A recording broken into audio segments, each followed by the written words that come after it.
Welcome to I dream media.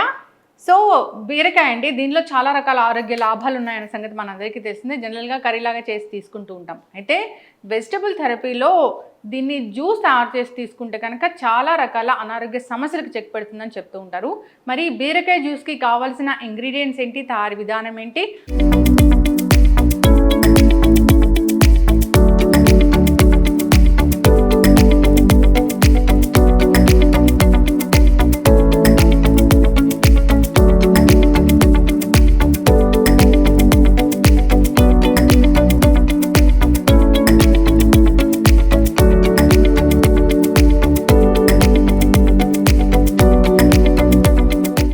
ఎప్పుడు తీసుకోవాల్సి ఉంటుంది, ఎటువంటి అనారోగ్య సమస్యలకు చెక్ పెడుతుంది, వివరాలు తెలుసుకుందాం. ఈరోజు మనతో పాటు ఉన్నారు ప్రముఖ vegetable therapist and sun spiritual society founder Vikramaditya Guruji గారు. గురూజీ నమస్తే అండి. సూర్యోస్మితలి గురువు గారు, సో వెజిటబుల్ థెరపీలో చాలా రకాల వెజిటబుల్స్ గురించి చెప్తూ ఉంటారు. అయితే వాటిని జ్యూస్ తయారు చేసి తీసుకుంటే కనుక కొన్ని రకాల అనారోగ్య సమస్యలకి ఇట్టే చెక్ పెట్టవచ్చని, అంతేకాదు పోషకాలు కూడా డైరెక్ట్గా అందుతాయని. సో ఈ బీరకాయ గురించి చాలా చెప్తారు, షుగర్ తగ్గిస్తుంది ఇది అని. సో బీరకాయ జ్యూస్ తయారీకి కావాల్సిన పదార్థాలు ఏంటి, దీన్ని ఎవరు తీసుకోవాలి, ఏ టైంలో తీసుకోవాలి, ఎటువంటి అనారోగ్య సమస్యలకు చెక్ పెడుతుంది ఇది? దౌర్భాగ్యం ఏంటంటే రోగం వచ్చిన తర్వాత పదార్థాల గురించి ఆలోచించడం మొదలుపెట్టాం. అవును, అంటే ఇవేమీ లేని టైంలో, అంటే ఇప్పుడు ఇది బీరకాయ, దీనికి ఉన్నటువంటి లక్షణాలు ఎవరు గమనించారు? మన పూర్వీకులు ఎవరో జనరేషన్ మొదలై చాలా రకాల వెజిటేబుల్స్ ఉన్న కొన్ని సందర్భాల్లో ఇవే తినాలి అని మనకి వాడుకలో పెట్టేసి వాళ్ళు చెప్పడం జరిగింది. ఇప్పుడు మీరు చూడండి, సహజంగా ఏదన్నా ట్రీట్మెంట్కి వెళ్ళొచ్చాం, సర్జరీ అయింది, ఇంటికి వచ్చిన తర్వాత పెట్టే వాటిలో ఫస్ట్ ప్రధానంగా ఉండే వాటిలో బీరకాయ వేపుడు, దొండకాయ వేపుడు, బెండకాయ, అంటే గానుగు నూనెతో లైట్గా తాలింపు పెట్టి వేపినటువంటి ఇవే వాడతాం. అంటే తేలికగా జీర్ణం అవ్వడంతో పాటు మనకి మన శరీరంలో ఉన్నటువంటి హీలింగ్ కెపాసిటీని, రోగ నిరోధక వ్యవస్థను మెరుగుపరుచుకోవటానికి, రోగ నిరోధక వ్యవస్థను అధిగమించి మందులా పనిచేది ఇది. మన శరీరంలో ఏదైతే ఇమ్యూనిటీ సిస్టమ్ ఉందో వాటిని ఇంప్రూవ్ చేస్తాయి. మనం ఏది కూడా బయట నుంచి ఆర్టిఫిషియల్గా లేకపోతే సప్లిమెంట్స్గా ఏది ఇవ్వం. దాని ఏది కూడా బాడీ యాక్సెప్ట్ చేయదు, ఒప్పుకోదు అసలు. కెమికల్ రూపంలో మనం ఇచ్చేవన్నీ యాంటీబయాటిక్స్, ఇందులో అద్భుతమైనటువంటి యాంటీబయాటిక్ వ్యాధి నిరోధక ఇమ్యూనిటీ సిస్టమ్ ఉంది. ఇది మనకి కెటబాలిజాన్ని ఇంప్రూవ్ చేస్తుంది. మన శరీరం 5 తత్వాల మీద ఆధారపడి ఉందని శాస్త్రం చెప్తుంది. అవేంటి? Air, fire, water, earth, space. ఇవి 5. ఇందులో ఇది వాటర్ ఎలిమెంట్. సహజంగా అంటే దీనికి మనం ప్రధానంగా మాట్లాడుకునేది బీరకాయని. ఇప్పుడు అంటే మన వెజిటబుల్ థెరపీ నేను వీడియోస్ మొదలుపెట్టినప్పటి నుంచి షుగర్కి బీరకాయ పనిచేస్తుంది అనేది బాగా ఎక్కువగా వెళ్ళింది. ఇది అంటే ఒక షుగర్కే కాకుండా మనకి నిగూఢమైనటువంటి జ్యోతిష్ శాస్త్రాన్ని కూడా మిళితం చేసి మాట్లాడుతూ ఉంటారు. ఇది అష్టమ స్థానం, వృశ్చిక రాశికి సంబంధించింది. వృశ్చికము మనకి మేషంలో ఉంటుంది. కుజుడుతో, అంటే 2 రాశులకి కుజుడు అధిపతి. ఒకటి మేషానికి, 2 వృశ్చికానికి. ఈ 2 కూడా కారకుడు కుజుడు అధిపతి. కుజుడు రక్తానికి కారకుడు అని చెప్తారు. అలాగే అగ్నికి, అక్కడ మేషంలో ఫైర్లా ఉంటే అదే కుజుడు ఇక్కడ వృశ్చికానికి వస్తువులకు వాటర్ ఎలిమెంట్లో. అంటే ఇవి 2 అంటే మన శరీరంలో వాతం పెరగడం వల్ల షుగర్ వస్తుంది, అరుగుదల పాడైపోవడం వల్ల షుగర్ వస్తుంది. షుగర్ ఎందుకు వస్తుంది అంటే మీరు ఏం చెప్తారు? ఆధునిక వైద్య విధానంలో లైఫ్ స్టైల్ డిజార్డర్, జెనెటికల్, ఇవే చెప్తారు. అంతకు మించి మనం ఏమీ మాట్లాడు. ఇక్కడ vegetable therapy, Vedic vegetable therapy ఏం చెప్తుంది అంటే మన శరీరంలో రక్తం కలుషితం అయిపోయింది, ఇంప్యూరిటీ ఆఫ్. ఆయుర్వేద వైద్యం ఏం చెప్పుద్ది? వాతం, పిత్తం, కఫం, 3 దోషాల మీద ఆధారపడి. అంటే ఇది వాత సంబంధమైనటువంటి దోషంగా మనం తీసుకున్నాం. మన శరీరంలో వాటర్ పాడైపోయింది, దీన్ని బాగు చేసుకోవాలి. అంటే నీళ్లు మురికిగా ఉన్నాయి, దాంట్లో ఇంకా జీవం ఏముంటుంది? దాన్ని మనం ఉపయోగించుకోవడానికి వాడుకోలేం కదా. అప్పుడు దాన్ని ఏం చేస్తాం? ఫిల్టర్ చేయాలి. అంటే ఫిల్టర్ డైరెక్ట్గా మనం ఏదో ఒక క్లాత్లో వడకట్టి తీసుకుంటామా? ఎండ బాగా కాయడం ద్వారా, అంటే ఫైర్ బాగా రావడం వల్ల ఎండి ఆ వాటర్ ఆవిరై పైకి వెళ్ళి మళ్ళీ వర్షంగా పడితే తీసుకుంటున్నాం. మురుకు గుంట్లో నీటిని డైరెక్ట్గా వాడట్లే. అంటే ఎంత ప్రాసెస్ జరిగింది, ప్రకృతి ఎంత సహజంగా ఇస్తుంది. అంటే మన శరీరంలో పాడైపోయిన నీటిని కూడా ఉష్ణం, అగ్ని మండించడం ద్వారా ఫిల్టర్ చేసి రోగాన్ని తగ్గించడానికి వాటర్ ఉపయోగపడుతుంది. ఇది మనకి డయాబెటీస్ ఆ రకంగా ఉపయోగపడుతుంది. రక్తం కలుషితం అయిపోవడం వల్లే రోగాలు వస్తాయి. మనం వాతం పిత్తం కఫం గురించి మాట్లాడుకున్నాం. రక్తంలో ఉండవలసిన qualities quality of blood, quantity of blood, purity of blood. Quality అంటే ఏంటి? రక్తంలో ఏముండాలి? విటమిన్స్, మినరల్స్, పోషకాలన్నీ ఉండాలి. ఇంకా క్వాంటిటీ, నేను చేస్తున్న పనికి నా వయసుకి నాకు రక్తం ఎంత ఉండాలి అనేది క్వాంటిటీ. ఇక ప్యూరిటీ అంటే టాక్సిన్స్, మనం తీసుకుంటున్నటువంటి వ్యర్థ పదార్థాలు దాంట్లో ఏమున్నాయి, ఇవి మూడిట్ల మీద ఆధారపడి ఉంటుంది. ఆ మూడిట్ల నుంచి రక్షించడానికి, మూడిట్లని బ్యాలెన్స్ చేయడానికి మనకి బీరకాయ దోహదకారి అని చెప్పడం జరిగింది. అయితే జ్యూస్ తయారు చేసి తీసుకుంటే ఈ పోషక విలువలన్నీ చాలా అందుతాయి, అనారోగ్య సమస్యలు ఈజీగా తగ్గుతాయి. అంటే మనం ఈ ప్రాసెస్కి వెళ్ళినప్పుడు బీరకాయని తొక్కతో సహా తీసుకోవాలి. దీంతో పాటు అనుసంధానంగా, అంటే ఒక బీరకాయ కూడా పనిచేసేస్తుంది, కానీ దాంట్లో కొంచెం అనుసంధానంగా కొన్ని ఇంకో ఇంగ్రీడియంట్స్ యాడ్ అవ్వడం ద్వారా ఇంకొంచెం అద్భుతంగా పనిచేస్తుంది. ఎందుకంటే ఇప్పుడు ఈ పెస్టిసైడ్స్ వేయడం వల్ల సహజంగా ఉండాల్సిన పోషకాలు తగ్గిపోయినాయి. ఇప్పుడు ఈ దీంట్లోంచి ఒక స్మెల్ వస్తుంది మనకి. పూర్వం ఇంకా ఎక్కువ ఘాటుగా వచ్చాయి. అంటే ఏ కాయగూర అయినా సరే పురుగు పుట్ర వాటి దగ్గరికి రాకుండా ఉండడం కోసం హార్డ్ స్మెల్ చాలా, ఈ బీరకాయలు ఇది 10 ఉండేది. అప్పుడు ఏ రకమైనటువంటి క్రిములు కీటకాలు దాని దగ్గరికి రావు. మీరు పొట్లకాయని తుంచిన ఏ కాయగూరకైనా తనకి సహజంగానే సెల్ఫ్ హీలింగ్ ఉంటుంది. మనం కెమికల్స్ వాడడం వల్ల అవి బలహీనపడడం వల్ల వాటిలో ఉన్న పోషకాలు తగ్గినాయి, వాటిలో అవి రక్షించుకోవడానికి కావాల్సినటువంటి సెల్ఫ్ ఇమ్యూనిటీ కూడా వాటికి తగ్గింది. అందుకని కొన్ని ఇంగ్రీడియంట్స్ మనం యాడ్ చేస్తున్నాం ఇప్పుడు. దాంట్లో ప్రధానంగా అల్లం తీసుకుంటాం, అలాగే తమలపాకులు తీసుకుంటున్నాం, నిమ్మకాయలు తీసుకుంటున్నాం, సైంధవ లవణం, మిరియాల పొడి. సో బీరకాయ జ్యూస్ అనేది మార్నింగ్ తీసుకోవాలి. Empty stomach. విపరీతమైనటువంటి షుగర్ ఇబ్బంది పెట్టేస్తుంది. 200, 300, 400 చెప్తూ ఉన్నారు రీడింగ్స్.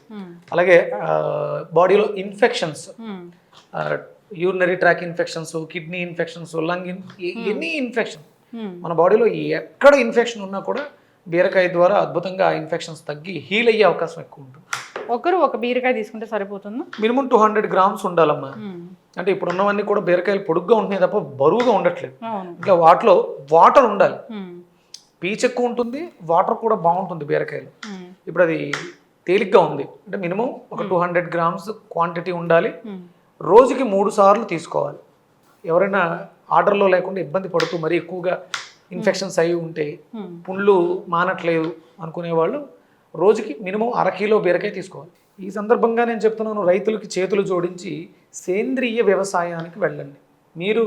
మీరే భవిష్యత్తులో వైద్యులు. మీరు పండించే పంటలే మనందరికీ కూడా ఆరోగ్యానికి ఉపయోగపడతాయి. పోషకాలు లేని పదార్థాలు ఎన్ని తీసుకుని మనం ఎన్ని రకాల మెడిసిన్స్ మింగినా మెడిసిన్స్ ఏవి కూడా పనిచేయవు. ఏంటామా? ఖచ్చితంగా గురువుగారు, అంతే కదా. మనం మెడిసిన్ ఏదైనా తీసుకున్నా డైట్ కంపల్సరీ అవసరం. ఆ డైట్కి మీరు పండించే పంటలే మాకు ఆధారం, లేకపోతే మనిషి బ్రతకటం కష్టం. సేంద్రీయ వ్యవసాయానికి మనకి జయరామ్ గారు చాలామంది చేస్తున్నారు. వాళ్ళందరినీ అనుసరించి మంచి వ్యవసాయం చేయాలి. భారతదేశం డయాబెటీస్ రహిత దేశంగా మారాలి అంటే మీ చేతుల్లోనే ఉంది అది. సో పూర్తిగా మనం కట్ చేస్తాము. చిన్న అల్లం ముక్క కూడా వేసామా. ఓకే. మనం అల్లాన్ని ఎప్పుడు కూడా ట్రావెలర్ అంటాం. అంటే ఏదైనా మెడిసినల్ ప్రాపర్టీస్ ఉంటే వాటిని పాడవకుండా ఆ డిసీజ్ దగ్గరికి తీసుకెళ్ళడానికి అద్భుతంగా ఉపయోగపడుతుంది. అలాగే యాంటాసిడ్గా కూడా పనిచేస్తుంది. అలాగే జీర్ణ వ్యవస్థను మెరుగుపరుస్తుంది. ఒక 3 తమలపాకులు. మనకు భారతదేశంలో తమలపాకులు వాడటం చాలా విరివిగా ఉండేది. కంపల్సరీ మన భోజనం తర్వాత మనం విరివిగా తాంబూల సేవ అనేది ఉండేది. తాంబూల సేవ ఉండేది. ఎవరైనా ఇంటికి వచ్చినప్పుడు కూడా మంచి భోజనం అంతా పెట్టిన తర్వాత ఫుల్ఫిల్మెంట్ ఎప్పుడు అంటే తాంబూలం ఇవ్వటమే. 1 బీరకాయ తీసుకున్నాము. సో డయాబెటీస్ ఉన్న వాళ్ళు దీన్ని ప్రతిరోజు తీసుకోవచ్చు అంటారా గురువు గారు?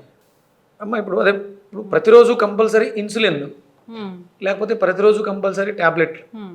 దానికన్నా రెగ్యులర్గా ఇది మనం కన్జ్యూమ్ చేయొచ్చు, పండించుకోవచ్చు కూడా. మనం పంట పండించుకొని కూరగాయలు వంటింట్లో ఉంటాయి, పెద్ద ఇబ్బంది ఉంది. 1 అల్లం, ఒక 3 తమలపాకులు. ఇవన్నీ కూడా మనం పెంచుకోవడానికి వీలువైనవి, ఎలాంటి సైడ్ ఎఫెక్ట్లు లేనివి. వాటర్ వేస్తాము.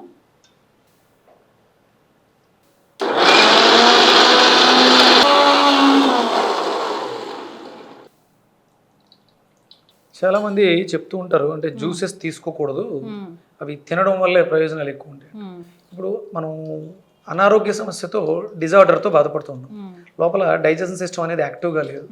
అందులోంచి కోలుకోవడానికి మనం జ్యూస్ ఫామ్లో తీసుకోవడం ద్వారా దాంట్లో ఉన్నటువంటి పోషకాలని పొందగలుగుతాం. పోషకాలు వచ్చి బలం వచ్చిన తర్వాత ఆటోమేటిక్గా మన పనులు మనం చేసుకోగలుగుతాం. వెజిటబుల్ థెరపీ అనే దానికి ప్రామాణికత ఉంది. ఇవేవి కూడా ఔషధాలు కాదు. ఔషధాలు శరీరం తయారు చేసుకోవడానికి కావలసినటువంటి పోషక విలువలు కలిగినటువంటి పదార్థం, ఫుడ్. దీనివల్ల ఎలాంటి సైడ్ ఎఫెక్ట్స్ ఉండవు. ఒకవేళ ఏదైనా ప్రాబ్లం అనుకుంటే మనకి రైతులు వాడేటువంటి పైన పిచికారీ చేసేటువంటి కెమికల్స్ వల్ల వస్తుంది. దాన్ని మనం శుభ్రం చేసుకోవడం ద్వారా, ఉప్పు నీళ్ళతో కడగడం ద్వారా, చింతపండు నీళ్ళతో కడగడం ద్వారా, వెనిగర్లో కడగడం ద్వారా ఆ సైడ్ ఎఫెక్ట్స్, ఆ చిన్న చిన్న లోపాలని మనం సవరించుకోవచ్చు. ప్రధానంగా మన శరీరంలో రక్తం అనేది చెడిపోతేనే షుగర్ వస్తుంది. ప్యాంక్రియాస్ అనేది పని చేయట్లేదు సరిగ్గా, తన వ్యవస్థని తను వర్క్ చేయట్లేదు. సైంధవ లవణం, మిరియాల పొడి. సైంధవ లవణం వేస్తున్నాం, మిరియాల పొడి. రుచికి సరిపడా లెమన్, ఉప్పు, కారం, పులుపు, వగరు, కొంచెం చేదుగా కూడా ఉంటుంది బీరకాయ. తమలపాకు వగరుగా ఉంటుంది, కారంగా ఉంటుంది. అంటే రుచులు ప్రధానంగానే మన వైద్య విధానం అంతా కూడా, ఆయుర్వేద వైద్య విధానం మన భౌతిక శరీరం మీద ఆధారపడి, అది తీసుకునే రుచుల మీద ఆధారపడే ఉంటుంది. ఎవరైతే డయాబెటీస్తో బాధపడుతున్నారో ఇలా జ్యూస్ ప్రిపేర్ చేసుకుని సిప్ చేస్తూ చప్పరిస్తూ ఎంజాయ్ చేయాలి. ఇది లోపలికి వెళ్ళి నా శరీరంలో ఉన్నటువంటి సమస్యని క్యూర్ చేస్తుంది అనే నమ్మకంతో చేస్తే చాలామందికి ఈ 4 ఏళ్లలో, మనం వీడియోస్ మొదలుపెట్టిన తర్వాత ఈ 4 ఏళ్లలో అద్భుతంగా బీరకాయ పండించడం కానీ వాడుకోవడం కానీ విపరీతంగా జరుగుతుంది. మరింత శ్రద్ధగా చేస్తూ జీవన విధానాన్ని మార్చుకోవడం ద్వారా మనం తినడానికి బ్రతకటానికి మాత్రమే తినాలి. ఇప్పుడు అందరం కూడా ఏంటంటే నైట్ లైఫ్ అలవాటు పడిపోయి తినకూడని సమయంలో తినకూడని పదార్థాన్ని, ఇప్పుడు బిర్యానీ, మాంసం తినడం తప్పు, అది తినకూడని సమయంలో తింటే ఇంకా పెద్ద తప్పు. దానివల్లే చాలా అనారోగ్య సమస్యలు ఇబ్బంది పెట్టేస్తున్నాయి. అది బ్రతకటానికి అంటే మనం చేసుకునే పనులు దేనికోసం, డబ్బు సంపాదిస్తున్నట్టే తినడం కోసం. తినడం ఒక్కటే కాదు, సుఖము సంతోషం కోసం వెంపర్లాడి ఆనందాన్ని కోల్పోతాం. సుఖం వేరు, సంతోషం వేరు, ఆనందం వేరు. సుఖము సంతోషం కోసం వెళ్ళి ఆనందాన్ని కోల్పోయి విపరీతమైనటువంటి దుఃఖంలో మునిగిపోతాం. 4 హెల్త్ బెనిఫిట్స్ ఈ బీరకాయ జ్యూస్ వల్ల అంటే ఏం చెప్తారు? ఇది బాడీలో ఉండేటువంటి ఇన్ఫెక్షన్స్, అన్ని రకాల ఇన్ఫెక్షన్స్కి అద్భుతమైనటువంటి ఔషధం. అలాగే ఇప్పుడు మహమ్మారిలా వ్యాప్తి చెందుతున్నటువంటి డయాబెటీస్కి అద్భుతమైనటువంటి వైద్య విధానం. అలాగే ఇది రక్తాన్ని శుభ్రం చేయడం ద్వారా రక్తంలో ఉన్నటువంటి క్వాలిటీస్ అన్నీ కూడా, మీకు పోషకాలు తక్కువ ఉన్నాయి, విటమిన్స్ డెఫిషియన్సీ ఉంది అంటే లోపల ఆ స్టోరేజ్ లేకపోతే మీరు ఎంత బయట నుంచి తీసుకున్న అది తీసుకోవద్దు కదా. ఇది మనకి లింఫాటిక్ సిస్టమ్ మీద అద్భుతంగా పనిచేస్తుంది.